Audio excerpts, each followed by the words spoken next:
ഓം നമോ ഭഗവതേ വാസുദേവായ.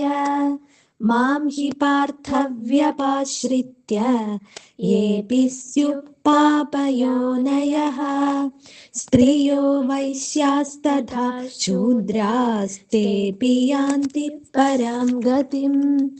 കിം പുനർബ്രാഹ്മണാ പുണ്യാ ഭക്താ രാജർഷയസ്തഥാ അനിത്യമസുഖം ലോകം ഇമം പ്രാപ്യ ഭജസ്വ മാം.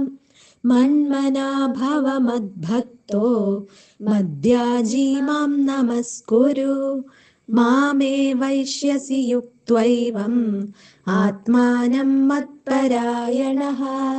ഇതി ശ്രീമദ്ഭഗവദ്ഗീതാസു ഉപനിഷത്സു ബ്രഹ്മവിദ്യായാം യോഗശാസ്ത്രേ ശ്രീകൃഷ്ണാർജുന സംവാദേ രാജവിദ്യാ രാജഗുഹ്യോ നാമ നവമോऽധ്യായഃ. ഓം നമോ ഭഗവതേ വാസുദേവായ. എല്ലാ സജ്ജനങ്ങൾക്കും നമസ്കാരം. നമ്മൾ ഈ 9-ാം അധ്യായത്തിൻ്റെ അവസാന ഘട്ടത്തിലേക്ക്, അവസാന ഭാഗത്തിലേക്ക് എത്തിയിരിക്കുകയാണ്. ഏറ്റവും പ്രധാനപ്പെട്ട പല ശ്ലോകങ്ങളും ഏതാണ്ട് ഭംഗിയായിട്ട് പറയാൻ സാധിച്ചു എന്ന് വിശ്വസിക്കുന്നു. ജനങ്ങൾ എത്ര കണ്ടത് ശ്രദ്ധിച്ചു എന്ന് എനിക്ക് ശരിക്കും അങ്ങോട്ട് ബോധ്യമാവുന്നില്ല. എങ്കിലും കുറച്ചാളെങ്കിലും ശ്രദ്ധിച്ചു എന്ന് വിചാരിക്കുന്നു. ആരെങ്കിലും ശ്രദ്ധിക്കാതെ പോയിട്ടുണ്ടെങ്കിൽ ഒന്ന് ശ്രദ്ധിച്ച് കേട്ടാൽ നന്നായിരിക്കും എന്നുകൂടി പറഞ്ഞുകൊണ്ട് ആരംഭിക്കാം. മാം ഹി പാർത്ഥ വ്യപാശ്രിത്യാം യേപി സ്യുഃ പാപയോനയാം സ്ത്രിയോ വൈശ്യാസ്തഥാ ശൂദ്രാഃ തേപി യാന്തി പരാം ഗതിം. ഭഗവാൻ വ്യക്തമാക്കുകയാണ് ഭഗവത് ഭക്തിയുടെ മഹാത്മ്യം. എത്ര ദുരാചാരനാണെങ്കിലും ദുർമാർഗിയാണെങ്കിലും ഭക്തി കൊണ്ട് അതെല്ലാം ഇല്ലാതാക്കാൻ സാധിക്കുന്നു. ചെയ്തതെല്ലാം മയച്ചു കളയുന്നു, നല്ലവനാക്കി കണക്കാക്കി അവനെ എന്നിലേക്ക് എത്തുവാൻ സഹായിക്കുന്നു എന്ന് ഭഗവാൻ പറഞ്ഞു. ഇനി ഒന്നുകൂടി പറയാണ്. എന്താ പറയുന്നത്? ഭഗവാനെ ആശ്രയിച്ചാൽ എല്ലാ പാപങ്ങളും ഇല്ലാണ്ടാവും എന്നല്ലേ പറയണത്. പിന്നെ ഈ കുറച്ച് എന്താ പറയുക, ഉന്നതരല്ല എന്ന് വിചാരിക്കുന്ന ചില ആൾക്കാരെടുത്ത് പറയാം. അത് ശരിയല്ല എന്ന് ഭഗവാൻ വ്യക്തമാക്കുകയാണ് ചെയ്യുന്നത്. ആരാണത്? യേപി സ്യുഃ പാപയോനയ, യേപി സ്യുഃ പാപയോനയ. പാപികളായിട്ടുള്ളവര് അല്ലെങ്കിൽ പുണ്യം കുറഞ്ഞവരായിട്ടുള്ളവര് എന്ന് വിശ്വസിക്കുന്നുണ്ട് നിന്നെ പോലെ. അല്ലെങ്കിൽ ചില ആൾക്കാർ ആ കാലത്ത് അങ്ങനെ വിചാരിച്ചിരുന്നു. ആരാ? സ്ത്രീകൾ. സ്ത്രീകൾക്ക് ഇത്രയ്ക്കല്ലേ ഉള്ളൂ, അവർക്കൊക്കെ എങ്ങനെയാ വേദം ഒക്കെ ചൊല്ല, അല്ലെങ്കിൽ അതിനുള്ള കഴിവുണ്ടോ, അല്ലെങ്കിൽ അവർ ഒരു സെക്കൻഡ് ക്ലാസ് എന്ന് വിചാരിക്കുന്ന ആരെങ്കിലും ഉണ്ടെങ്കിൽ അവരോടൊക്കെ ആയിട്ട് പറയാണ്, അവർക്ക് പോലും എന്നെ പ്രാപിക്കാൻ സാധിക്കുന്നു. എങ്ങനെയാണെങ്കിൽ ഉപാശ്രിത്യ, ഭഗവാൻ ഞങ്ങൾ ആശ്രയിക്കുകയാണെങ്കിൽ, ഭക്തിയോടുകൂടി ഭജിക്കുകയാണെങ്കിൽ ആരാണെന്ന് നോക്കില്ല എന്നാ. ഏറ്റവും താഴെക്കിടയിലുള്ളവരാണെന്ന് വിചാരിക്കുന്നവർ പോലും അത്യുന്നതന്മാരായിത്തീരുന്നു. ശൂദ്രന്മാരും സ്ത്രീകള് അങ്ങനൊക്കെ ഒരു വിചാരം ഉണ്ടെങ്കിൽ, ഇപ്പൊ വേടന്റെ കഥയൊക്കെ ഉണ്ട്. വെറും കാട്ടാളനായിരുന്നു അല്ലേ? വളരെ മോശമായിട്ട് പ്രവൃത്തി ചെയ്തുകൊണ്ടിരുന്ന രത്നാകരൻ എന്ന ഒരു വ്യക്തി, അദ്ദേഹം ആരായി തീർന്നു? വാൽമീകി മഹർഷിയായി തീർന്നു. എന്തേ?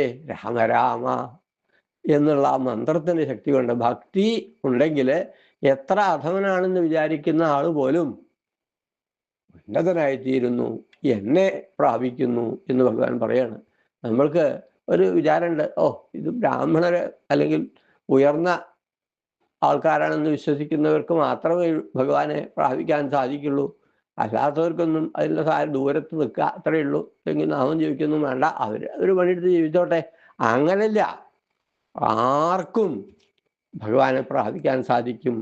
ഉച്ചനും നീചനും അങ്ങനെ ഒന്നുമില്ല, ഉത്തമൻ അധമൻ ഇല്ല, പണമുള്ളവൻ ഇല്ലാത്തവൻ, ഇങ്ങനെയൊന്നുമില്ല.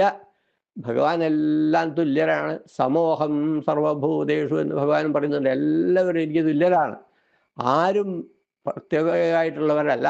എന്നാൽ ഭക്തൻ പിന്നെ ഭഗവാൻ ആശ്രയിച്ച അവർക്കൊക്കെ വലിയ നേട്ടം ഉണ്ടാവില്ല, അല്ലെങ്കിൽ അവർ എന്നെ എൻ്റെ ആളായിട്ട് കണക്കാക്കുന്നു എന്നൊക്കെ പറഞ്ഞില്ലേ, അതിനും ഭഗവാൻ വ്യക്തമാക്കി എനിക്ക് അങ്ങോട്ടും ഇങ്ങോട്ടും ഒരു വ്യത്യാസമില്ല, എല്ലാവരും തുല്യരാ.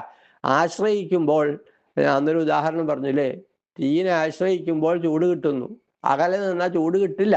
അല്ല, ഭഗവാനെ ആശ്രയിക്കൂ. ഭഗവാന്റെ ഗുണങ്ങൾ എന്താണ്? ഭഗവാന്റെ ഗുണം ആനന്ദാവബോധാത്മക ആനന്ദം, അത് നമുക്ക് ലഭിക്കും. ദുഃഖങ്ങൾ ഇല്ലാതാവും. സുഖം ദുഃഖം ഇതൊന്നും ഇല്ലാത്തൊരവസ്ഥയിലേക്ക് ഉയർത്താൻ പോലും ഭഗവാൻ സാധിക്കും. എന്താണ്? ശീതോഷ്ണ സുഖ ദുഃഖേഷു സമസംഗ വിവർജിത. എന്തായാലും തിരക്കല്ല, ഇതൊക്കെ ഭഗവാന്റെ ഒരു പ്രസാദം എന്ന രീതിയിൽ ചിന്തിച്ച് ആ രീതിയിൽ ജീവിച്ച് അവനവൻ ചെയ്യേണ്ടതായിട്ടുള്ള കർമ്മങ്ങൾ നന്നായിട്ട് ചെയ്ത് സുഖമായിട്ട് ജീവിക്കാൻ സാധിക്കും. യാതൊരു സംശയമില്ല. എന്നെ ആശ്രയിച്ചിട്ടുണ്ടെങ്കിൽ അവന് നാശമില്ല, അവൻ എന്നെ പ്രാപിക്കും. തീയാണോ കൈകൊണ്ട് തൊട്ടത്, കൈ പൊള്ളും എന്ന് പറഞ്ഞ മാതിരി മരുന്നാണോ കഴിച്ചത്, ഔഷധം സേവിച്ചാൽ എന്താവും? രോഗം മാറും. അറിഞ്ഞില്ല ഈ രോഗത്തിന് ഈ മരുന്നിന് എത്ര ഗുണമുണ്ട് എന്ന് അറിയൊന്നും വേണ്ട. നമ്മൾക്ക് എന്ത് മതി? ആ മരുന്ന് ഉള്ളിൽ ചെല്ലുക വേണ്ടു. ഭഗവാനെ ആശ്രയിക്കൂ. ആശ്രയിച്ച ആർക്കും നാശമുണ്ടാവില്ല. നഹി കല്യാണകൾ കശ്ചിൽ ദുർഗതിയും താതകച്ചരി എന്ന് പറഞ്ഞു. നമ്മെ ഭക്തപ്രണശ്വരി എന്ന് പറഞ്ഞു. യോഗക്ഷേമം വഹാമ്യഹം, ഭക്തന്റെ യോഗക്ഷേമം ഞാൻ വഹിക്കുമെന്ന് പറഞ്ഞു. ഇതൊക്കെ നമ്മൾ വളരെ വ്യക്തമായിട്ട് പല ഉദാഹരണങ്ങൾ സഹിതം നന്നായിട്ട് ചെയ്തു എന്നൊക്കെയാണ് വിചാരിക്കുന്നത്. പക്ഷേ പലരും അത്ര കണ്ട് ഞാൻ വിചാരിച്ചത്ര ശ്രദ്ധിച്ചുവോ എന്നൊരു സംശയം. ഏതായാലും എല്ലാവർക്കും നന്മ വരാൻ ഒരേ ഒരു മാർഗമേ ഉള്ളൂ, അത് ഈശ്വര ഭക്തിയാണ്. കൃഷ്ണൻ അടിവരയിട്ട് പറയുന്നു. ഇതിന് പ്രത്യേകിച്ചൊരു ചെലവുമില്ല, പ്രത്യേകമായിട്ട് ഒന്നും വേണ്ട. മനസ്സ് മതി. മനസ്സോട് കൂടിയിട്ട് അല്ലെങ്കിൽ ആത്മാർത്ഥമായിട്ട് ഒരു തുള്ളി വെള്ളമോ ഒരു ഫലമോ ഒരു പുഷ്പമോ എത്ര ചെറുതാണെന്ന് നോക്കുന്നില്ല, അതിൻ്റെ മഹിമ ഭഗവാൻ നോക്കുന്നില്ല, അത് സ്വീകരിക്കും എന്ന് പറഞ്ഞിട്ട് അവസാനിക്കുകയാണ്. 2 ശ്ലോകങ്ങളൂടി ഉണ്ട്. എന്താ പറയുന്നത് ഇനി ശ്ലോകത്തിലെ? കിംപുന ബ്രാഹ്മണ പുണ്യാം ഭക്താ രാജഋഷയസ്തഥാം അനിത്യമസുഖം ലോകം ഇമം പ്രാപ്യ ഭജസ്വമാം. പിന്നെ ബ്രാഹ്മണരായുള്ള ആൾക്കാർ, ഉന്നതരാന്ന് വിചാരിക്കുന്ന ആൾക്കാർ, അവര് എന്നെ പ്രാപിക്കുമെന്ന് സംശയിക്കണ്ട. അധമരാണ് അല്ലെങ്കിൽ താഴ്ന്നവരാണെന്ന് വിചാരിക്കുന്ന, അല്ലെങ്കിൽ ബുദ്ധിശക്തി ഇല്ലാത്തവരാണെന്ന് വിചാരിക്കുന്ന അവർക്ക് പോലും എന്നെ പ്രാപിക്കാൻ സാധിക്കുമെങ്കിൽ ബ്രാഹ്മണരുടെ കാര്യം പറയേണ്ടതില്ലല്ലോ. യാതൊരു വ്യത്യാസമില്ല. ആരും മോശക്കാരല്ല, ആരും അത്ര ഉയർന്നവരാണെന്നൊന്നും വിചാരിക്കേണ്ട.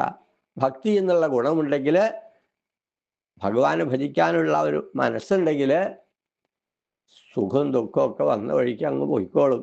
മാം ഭജസ്വാം, ഇതൊക്കെ അനിത്യമസുഖം ലോകം ഇമം പ്രാപ്യ ഭജസ്വമാം. എന്നെ ഭജിക്കൂ അർജുന. ഇതൊക്കെ അനിത്യമാണ്, അസുഖമാണ്. എന്താണ്? ഇവിടെ ഈ ലോകത്തിൽ സുഖമുണ്ടെന്ന് വിചാരിക്കണ്ട.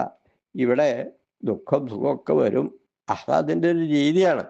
ലോകത്ത് ഒന്ന് മാത്രമായിട്ട് നിൽക്കുമ്പോൾ ദുഃഖം മാത്രം മതി, അല്ല സുഖം മാത്രം മതി, അങ്ങനെയില്ല.